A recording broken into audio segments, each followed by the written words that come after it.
Absolutely.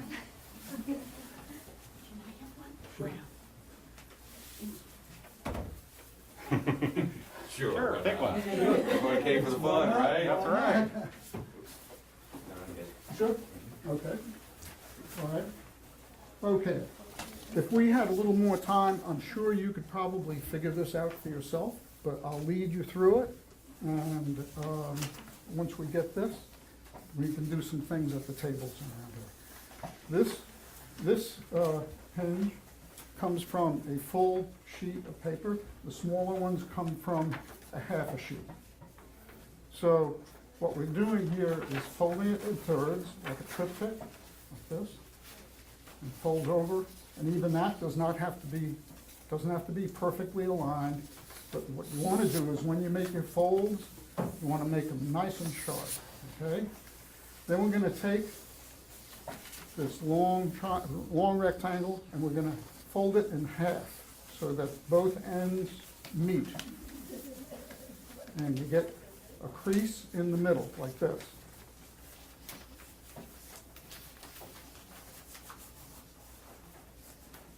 Okay?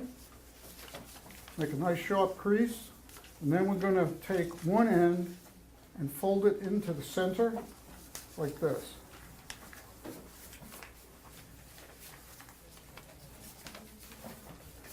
And then, what do you think's going to happen now? Yeah, take the other end and fold it in. Hello. Hi, sorry for the. Hi, that's okay. There's some space over here. Just wiggle on through, girls.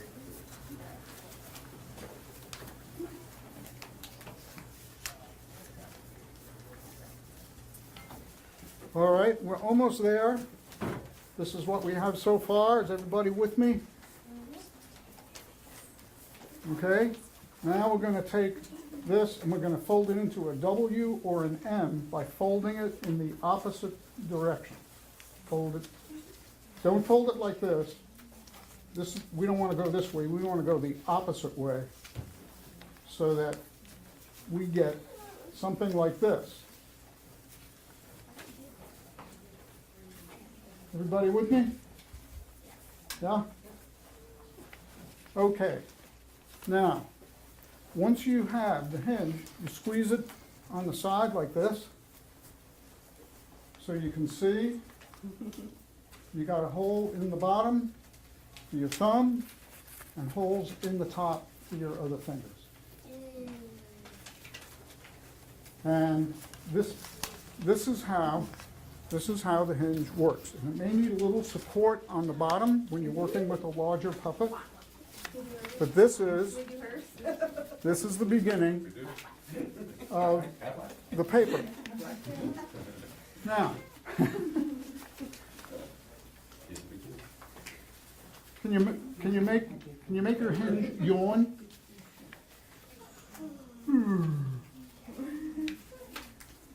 You make it whisper in your ear?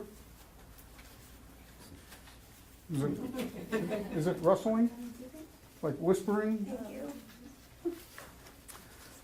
This is the beginning of being able to create your own ideas.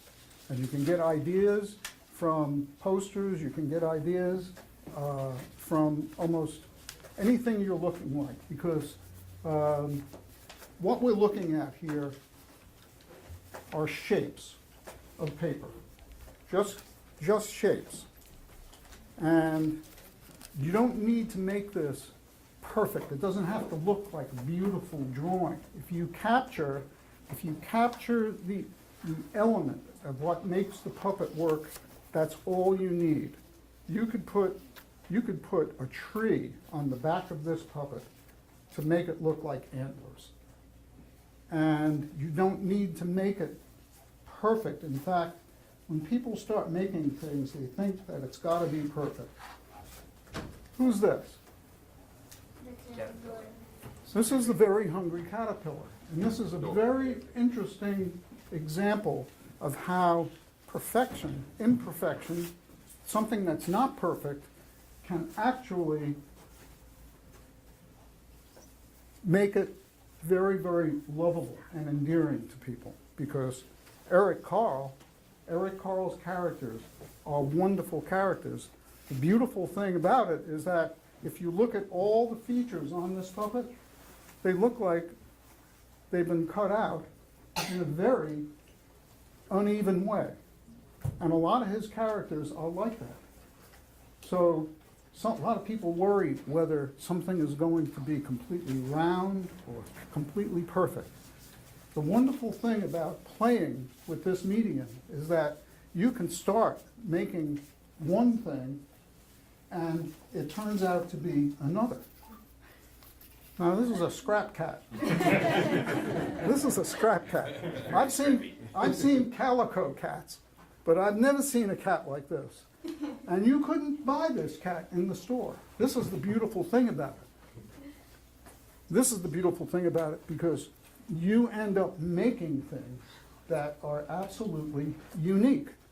And that's what being creative is all about, coming up with ideas of your own.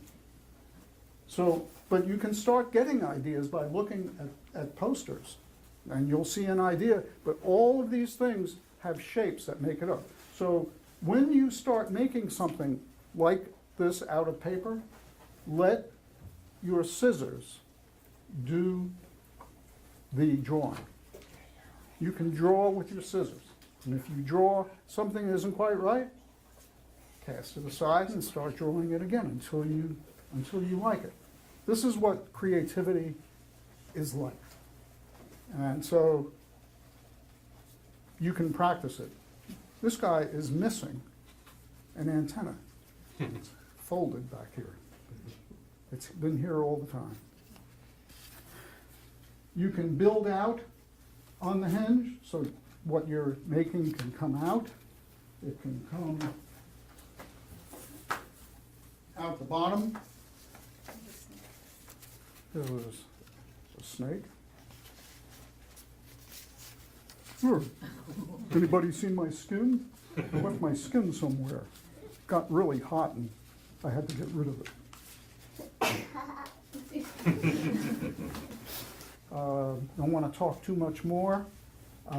We've got scissors and paper and glue stick. And remember, what you're making doesn't have to be completely finished. You can have some fun with this, and then you'll be able to take it home and start creating some of your own ideas as well. Would you like to get started? Well, good. Okay. We're going to be able to work at this table, and this table, and this table, and that table over there. So there's plenty of room. Anybody have any questions? How do you make the bottom half, like the bottom mouth? The bottom mouth kind of looks like this. What you'll do is make the face, if you want to make a face for the puppet, and then when the hinge is closed, you can insert the lower jaw until it's kind of just showing the way you would like it to show, and it comes out the bottom, and you'll glue it to the inside of the hinge. The hinge is something that you can build on all kinds of places and experiment. And I'll be happy to help you and help you get started. Carry on. How's it going? We did a little shopping. Oh, very good. You just got get started. I'm not the only late person. Oh, no. We're almost finished. Oh, that's incredible. Yeah, we're getting closer. He's thinking positive. Yeah.